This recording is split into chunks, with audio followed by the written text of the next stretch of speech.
নমস্কাৰ বন্ধুসকল, আশা কৰোঁ সকলোৱে ভালে আছে। আজি ভিডিঅ'টো আৰম্ভ কৰোঁ।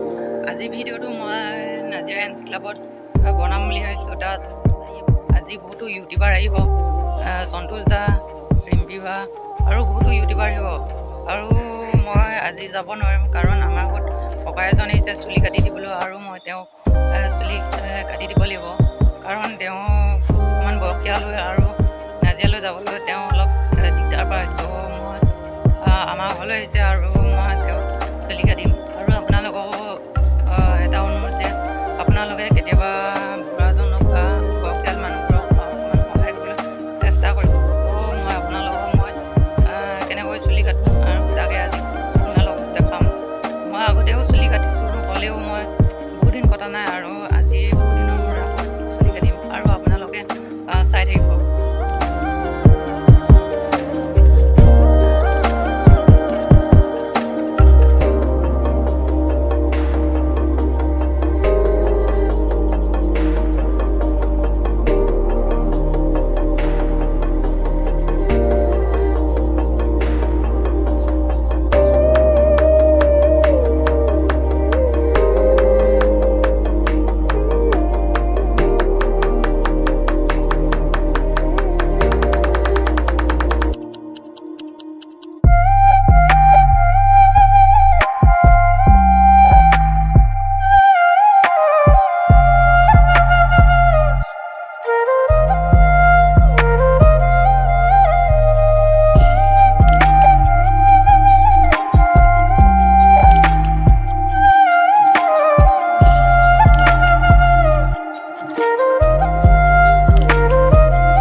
চুলি কাটি হৈ গ'ল। এতিয়া ভিডিঅ'টো ককা চুলি কাটি হৈ গ'ল, আৰু এতিয়া ভিডিঅ'টো সমাপ্ত হৈছে। যদি ভাল লাগিছে লাইক কৰিব, শ্বেয়াৰ কৰিব।